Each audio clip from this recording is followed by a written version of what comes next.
Okay, this talk will be about brain fog, confusion, perception, and what we consider drug damage.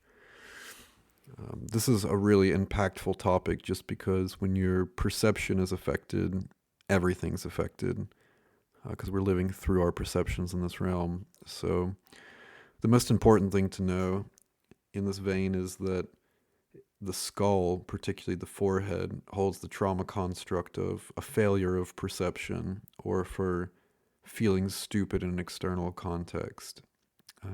The back of the skull, the top of the spine, that area holds the trauma construct of just not being smart enough, self devaluation. But the forehead is very often traumatized. Each one of us has potentially hundreds of traumas in our forehead. Each time you run into a situation and you're like, oh, I can't figure it out. I'm so stupid. And you put your hand on your head. This indicates a trauma construct was activated. Like if you go back through your memories of feeling stupid or your perception failing, you think about times where you like smacked yourself on the head or were holding your head. This indicates that trauma construct was activated. Our hands naturally move to active trauma constructs. So that's the skull, and when a trauma sits in the skull, the sensory track of that trauma construct is permanently overlaid onto the perception, which can be really, really damaging. We'll talk about later what happens when certain drugs get stuck in this trauma construct and overlay the perception. But it's basically very noisy and it's an adaptive program. Like you run into a situation where you feel stupid, your perception's not working, and that situation is permanently burned into your perception to make you more adaptive to that happening again. So this is basically in the modern day and age a really outdated survival program. Creating perceptual programming in the skull is not something that's super helpful for us. I haven't seen massive positive outcomes of it. It seems to only be a bit distracting and a bit of an alarm signal. The other thing that can cause brain fog is when the veins around the brain are traumatized. These veins represent the construct of my brain isn't properly nourished or my brain is toxicified. So if you have a really traumatizing experience, let's say you were dehydrated or you were poisoned or hungover and you were just so worried about your brain, you were convinced your brain was undernourished or you're going to have an aneurysm. Not really an aneurysm, that wouldn't be most relevant to this program. Maybe my brain is undernourished, my brain is toxicified. Those are the two things that would really trigger it. If you have that kind of traumatic situation with a strong sensory experience. For example, you were really sick at the time with a pathogen, or you were on drugs, or you were highly dehydrated, toxicified. This kind of signature sits in the veins around the brain, and this strongly affects perception. And this is very often where migraines come from. These kind of deep brain migraines very often come from a trauma construct reactivating that's holding some kind of strange sensory experience. So you really, really want to get trauma constructs out of this part of the brain as a priority, particularly if your client or yourself has issues with perception, if they feel foggy, they feel like the brain's not working, they feel like they have migraines. Another topic that will affect perception is trauma constructs in the eyes of not wanting to be seen. This is a really kind of more advanced topic, but let's say you're in a box and you're hiding from an abusive father and you're really scared and you're in this box and you have a trauma construct activate of not wanting to be seen while you're associating with the space inside the box. What happens is a mental field structure, a higher order mental field structure is created which projects from your eyes and fills the box. And it's some kind of complex energetic system for basically like a shielding system. Like you don't want to be seen, you associate in the box, and actually other people's perception is weaker as they look through that bubble around you. Somehow there's an adaptive system like that. But it works both ways. So as you try to see out of the box, there's some part of your perception which is compromised. And the thing about a game bubble is once they're created, once this mental field structure is created, it'll always be around you. You'll always have a perceptual box around you, which is kind of taking perception away from you. This is really vivid with screens and phones. If you have a trauma construct where you're looking at your phone, not wanting to be seen, you'll create a mental field structure from your eyes to your phone. And this is where you see people that are just like fully glued to their phones. You feel like their whole like brain and perception is inside of their phone. They're walking down the street and everything's invisible around them. It's because they're associating with this mental field structure that's connected to the phone. So it's very easy for them to tune into their phone and put their perception into their phone. And you naturally kind of restage this construct when you develop something like that. So game bubbles are a bit of a glitch in the matrix kind of trauma construct that can be quite advanced, quite weird. For example, you have a trauma construct activate where you're looking through a glass window, not wanting to be seen. Let's say you're riding on the school bus to school, looking out the window, you not wanting to be seen, you develop a trauma. You develop a mental field structure between your eyes and the glass in front of you, and it creates kind of a perceptual screen in front of your perception. And these can be quite strong, that can cause autistic type tendencies. These are really important to reintegrate, and there's kind of some more advanced methods to pop these game bubbles and take the energetic tension on. It seems that when a game bubble is created, the spleen acts like a bioenergetic ballast. It holds tension and releases tension depending on the perceptual field. So when you reintegrate trauma involving a game bubble, it's really important to tune into the spleen and try to acknowledge it's under stress, try to breathe out the stress in the spleen, because as you pop a game bubble, the spleen can come under a huge amount of stress. And there's many cases actually from the Psychobiology network of people's spleens rupturing as they pop large game bubbles. And this is something you really want to avoid. So it's really important, if you reintegrate these kind of traumas, to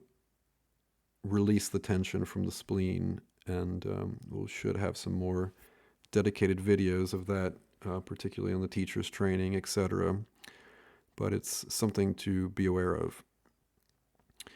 Another thing that can happen that affects perception is a conceptualization of perception. So this is kind of a last-ditch effort adaptive program when everything else fails, when a trauma is so kind of strongly affecting you at such a core level that the only thing you can do is shift upward out of kind of our realm and shift upward into this conceptual realm where everything is a little more kind of autistic, everything is conceptual, cartoonish, and you start seeing things in that way because it helps you plan, it helps you conceptualize, make paths, it helps you change your circumstances. So the two most common ways that this can happen is the flying constellation and a conceptual trauma around the mother. So the flying constellation happens when you have two kind of fear traumas back to back. Somebody shocks you, and then before the trauma can settle, somebody else shocks you. When you have two fear-based traumas, the consciousness sees like, oh, okay, the first one didn't prevent the second one, so we need to link up these trauma constructs, create a constellation, create a mental field structure. And this pushes people upward into their perception and makes them more conceptual, as I said. These people often dream of flying away from danger. That's why it's called the flying constellation. If you have repetitive dreams, not fun flying, but basically you're in a dangerous situation, you're scared, and you start flying away to solve the situation, this is a strong indicator. You may have the flying constellation and trauma in your lungs, or could also be trauma in the back of the eyes, the fear of the predator. This is a really important one to look at, and will fully remodel the perception once you reintegrate it. Really kind of touch back down to earth and have a much cleaner, softer perception. The other thing that can cause a shift into conceptual perception is if your conceptual representation of your mother is damaged. If there's something blocking the connection between you and your mom when you're young, it actually gets traumatized. Your whole concept of other concepts can get corrupted and traumatized. And these are really easy to reintegrate. You just imagine your mom as she is. Maybe she was really worried, or maybe she had a drug problem, or maybe she was absent. Just imagine your mom and her shortcomings on the astral plane as just a cartoonish representation and feel what that feels like. And then next to that, imagine your mom, the perfect mom who's fully abundant and fully nurturing, and there's no issues blocking your connection. And feel what that feels like. And then just visualize the two smashing together and sucking inside your heart, and try to feel the signature of what it feels like to have your concept of your mother repaired. This is the same process for all conceptual based traumas. Concepts can be traumatized through corruption, like that example, or by combination. For example, if your parents always gave you praise, but they only did it after berating you, it's possible your core concept of praise and guilt or something like that can be essentially smashed together in the conceptual plane. And you would just have to identify that there's a traumatic conceptual issue caused by two constructs getting combined, and then just imagine what they feel like combined, split them up, and imagine sucking that scene into your heart as you feel each of them separately. Fixing things on the conceptual plane is super easy. It's really incredibly powerful. But really, the hard part is identifying that you have a traumatized concept. And it comes from ultra cartoonish, high conceptual shock traumas related to core constructs around existence and nurturing, etc. So, the mother, the home, communication. These are all things to look at if the perception has become compromised, or if there's just like a fundamental issue with belief systems. Traumatized concepts are what we call belief systems. Might be a different way to think about it. So the last topic is drug damage, and this is a bit of a contentious topic. You always hear this term, "Oh, he fried his brain on drugs," but they study psychedelics and drugs, and most modern drugs of abuse don't have acute toxicity or acute neurotoxicity.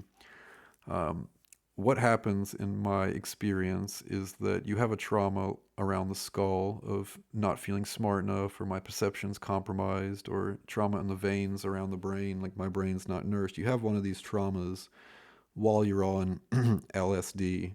And what happens is the LSD signature and all the signature of the pain and everything around you, it's written into the trauma construct's sensory track.